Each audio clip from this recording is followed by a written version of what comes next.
When Paul Walker walks into an upscale electronics store wearing work clothes and a baseball cap, the arrogant manager immediately assumes he's up to no good and follows him around like a criminal, making accusations and demanding he leave the premises immediately.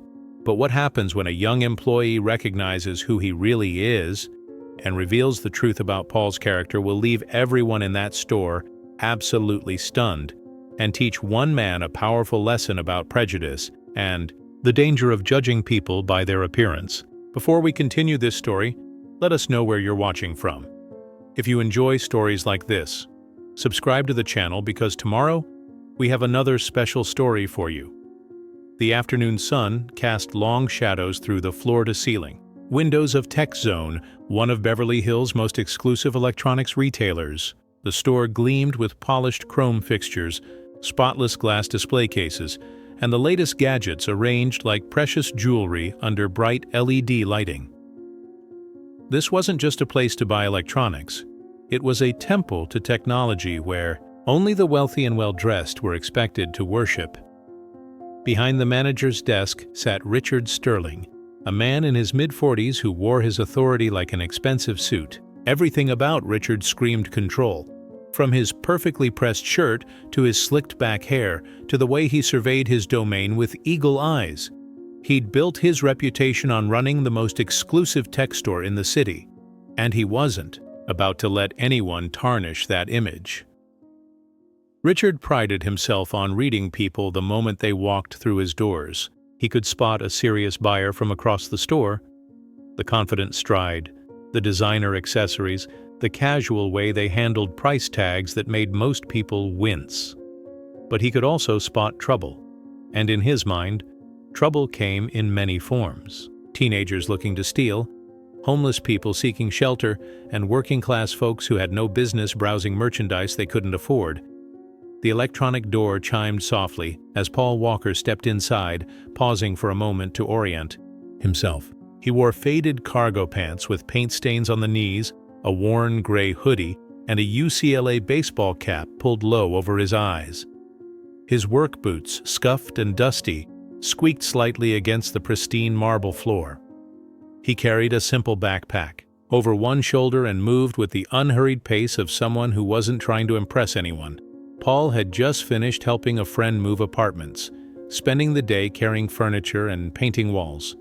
He was tired, dirty, and definitely not dressed for Beverly Hills, but he needed to replace his phone that had been damaged during the move. He'd heard TechZone had the best selection, though he was beginning to wonder if this place was too fancy for what he needed. Richard noticed Paul immediately. His eyes narrowed as he took in every detail. The work clothes, the casual posture, the way Paul looked around like he was casing the joint. Richard had seen this type before. People who wandered into high-end stores either to steal or to waste time gawking at things they'd never be able to afford. Paul approached the smartphone display, genuinely interested in comparing the latest models. He picked up an iPhone, examining its features with the careful attention of someone who actually intended to make a purchase. But to Richard, watching from across the store, Paul's behavior looked suspicious. The way he handled the device, the way he glanced around, the way he didn't fit the typical customer profile. Richard straightened his tie and approached with measured steps, his expression professional but cold. "Excuse me," he said, his voice carrying just enough authority to make other customers look up. "Can I help you find something specific?" Paul looked up from the phone display, his blue eyes calm and friendly. "Yeah, actually, I need to replace my phone. This one got damaged and I'm looking at the newer models." Richard's gaze swept over Paul's appearance again, his skepticism evident. "I see. And are you familiar with our pricing structure here?" Paul's eyebrows rose slightly at the question. "I assume the prices are marked on the displays?" Richard's smile was thin and condescending. "They are, but I find it helpful to ensure customers understand what they're looking at. These particular models start at around $1,200. Paul nodded calmly. "That's about what I expected."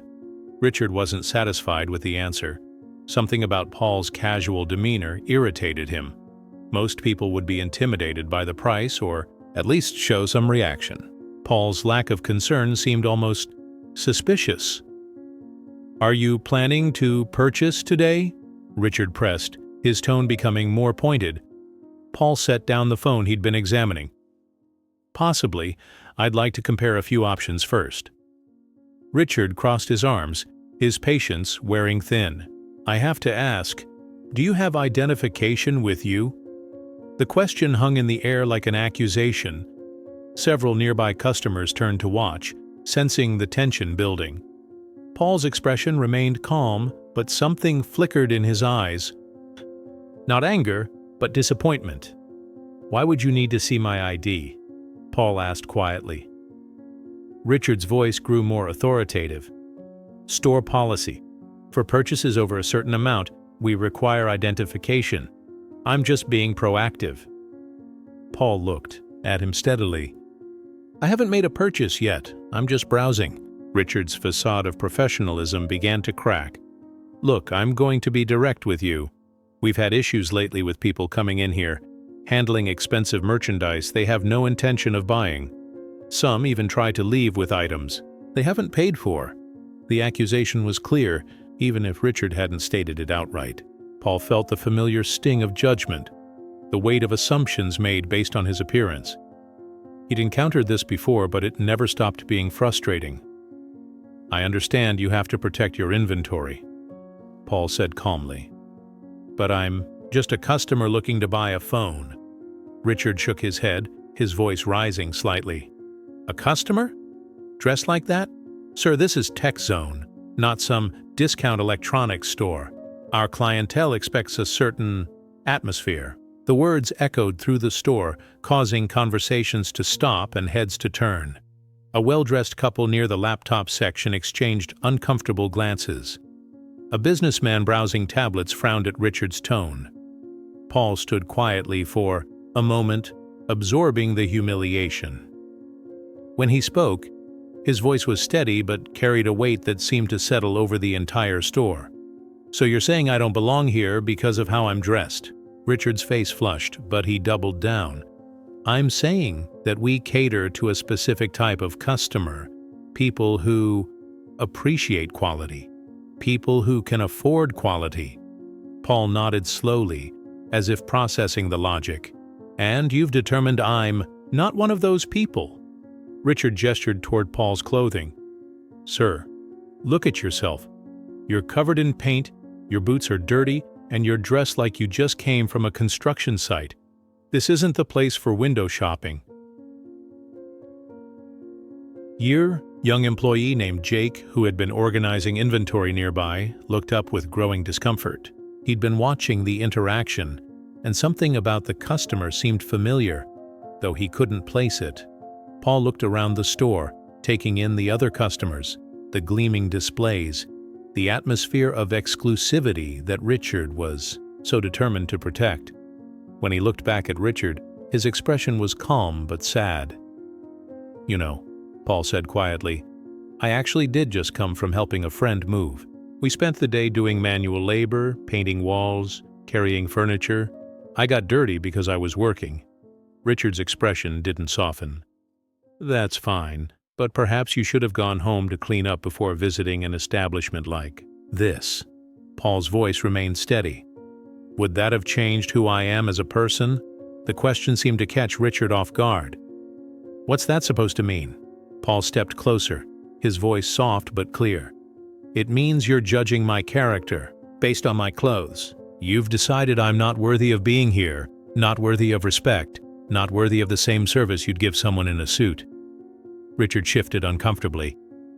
Several customers were now openly watching the exchange, some appearing sympathetic. To Paul, others looking embarrassed by Richard's behavior.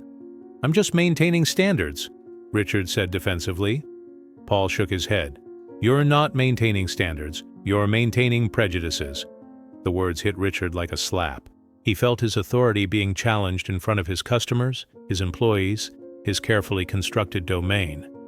His voice grew harsher. "I think you need to leave." Paul blinked. "Excuse me?" Richard pointed toward the door. "I'm asking you to leave. You're making other customers uncomfortable." Paul looked around the store. The other customers weren't looking uncomfortable because of him. They were looking uncomfortable because of Richard's behavior. But Paul didn't argue. He simply nodded. "I understand," he said quietly, "but I want you to know that you're making a mistake." Richard's laugh was harsh. "The only mistake would be letting this continue. Security!" A security guard appeared from the back of the store, looking uncertain about the situation. Richard gestured toward Paul. "Please escort this gentleman out. He's been asked to leave." The security guard, an older man named Tom, looked between Richard and Paul with obvious confusion. Paul didn't look threatening or disruptive. He looked like someone who'd been humiliated for no good reason. "Sir," Tom said to Paul, his voice apologetic, "I'm going to have to ask you to come with me." Paul nodded calmly. "Of course." As Paul prepared to leave, Jake, the young employee, suddenly straightened up. Something had clicked in his memory. He stepped forward, his voice cutting through the tension. "Wait," Jake said, his eyes wide. "You're Paul Walker." The name hit the store like a lightning bolt. Conversations stopped. Customers turned. Richard's face went pale. That's Paul Walker," Jake continued, his voice filled with recognition and horror at what he'd just witnessed. "From The Fast and the Furious. He's actually a really famous actor." The silence that followed was deafening. Richard stood frozen, his mind racing as the magnitude of his mistake began to sink in. This wasn't just any customer he'd just humiliated and kicked out. This was a legitimate celebrity, someone whose face was known around the world. Paul turned to Jake with a gentle smile. "Hi, Jake," he said, reading the young man's name tag. "Yeah, that's me." Jake looked mortified. "Mr. Walker, I am so sorry about this. This isn't how we treat people here. This isn't who we are." Paul's expression remained kind. "It's not your fault, Jake. You weren't the one making assumptions." Richard felt the eyes of every customer and employee in the store boring into him. His carefully maintained authority was crumbling, replaced by a crushing embarrassment. He'd just publicly humiliated a famous actor, treating him like a criminal based solely on his appearance. "Mr. Walker," Richard stammered, his voice cracking, I didn't recognize you. I had no idea." Paul looked at him with the same calm expression he'd maintained throughout the encounter. "Would it have mattered if you did?" Richard opened his mouth, but no words came out. Paul continued, his voice gentle but firm. "The question isn't whether you recognized me. The question is why you treated me the way you did in the first place." He gestured around the store. "Every person who walks through that door deserves basic respect and dignity, not because of who they are or what they're wearing, but because they're human beings." The customers in the store began murmuring among themselves. Some pulled out their phones, clearly recognizing the significance of what they were witnessing. Others simply stood in stunned silence. Richard's professional facade had completely crumbled. I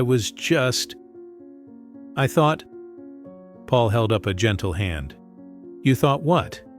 That someone in work clothes couldn't afford to shop here? That someone who looked tired and dirty was automatically suspicious?" Richard couldn't meet his eyes. The truth was too painful to admit out loud. Paul turned to address the entire store, his voice carrying easily through the space. "I've been fortunate in my career, and I understand that gives me privileges that others don't have. But those privileges shouldn't be necessary to receive basic human decency." He looked back at Richard. "What would have happened if I wasn't famous? What if I was just a construction worker who saved up to buy a new phone? Would you have treated any other person the way you treated me?"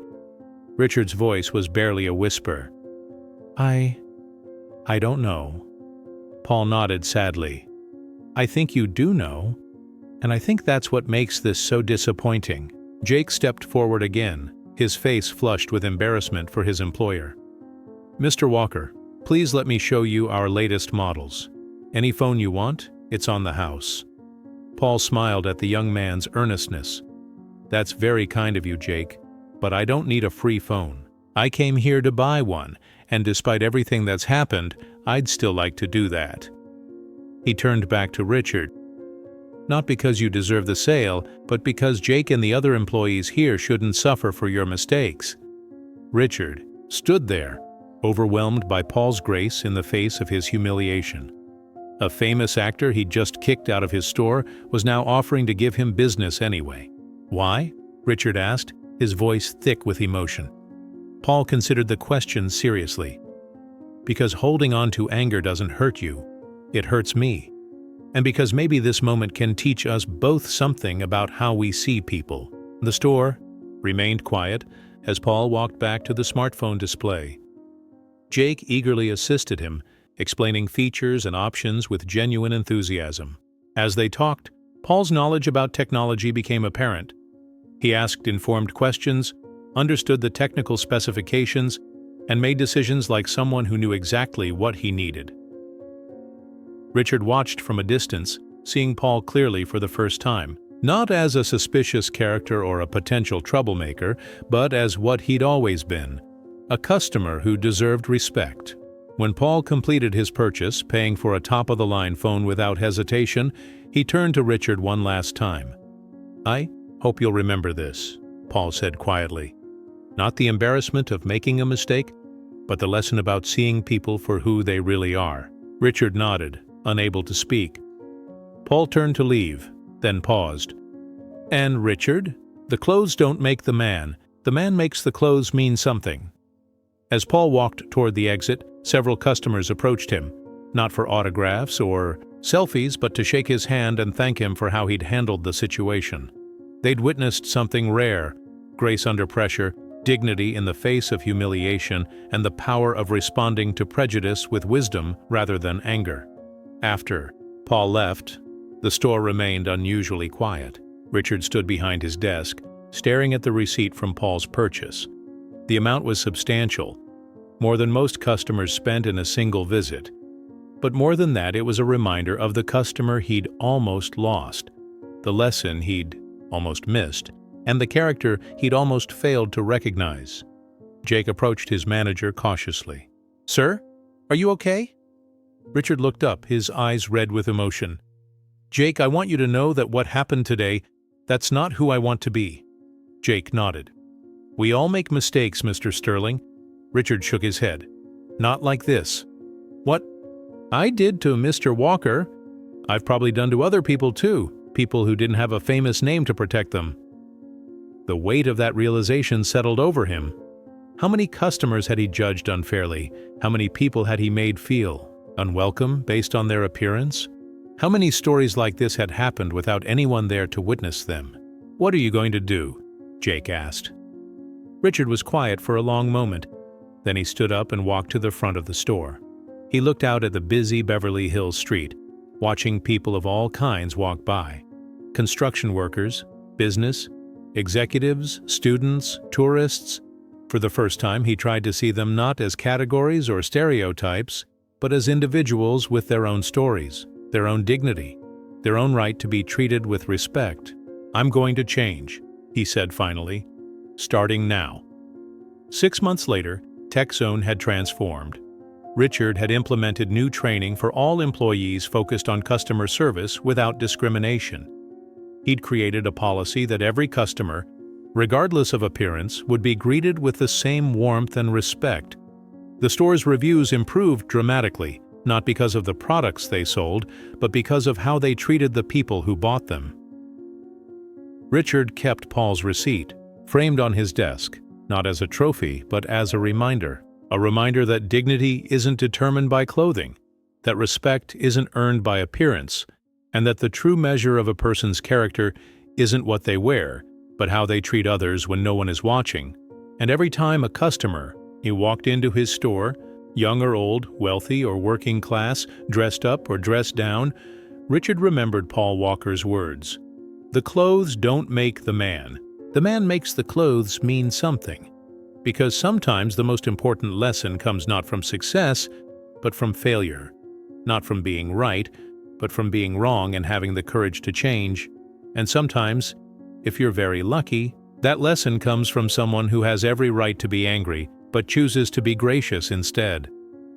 The receipt on Richard's desk served as a daily reminder that everyone deserves respect, everyone has value, and everyone carries a story worth honoring, regardless of what they're wearing when they walk through your door.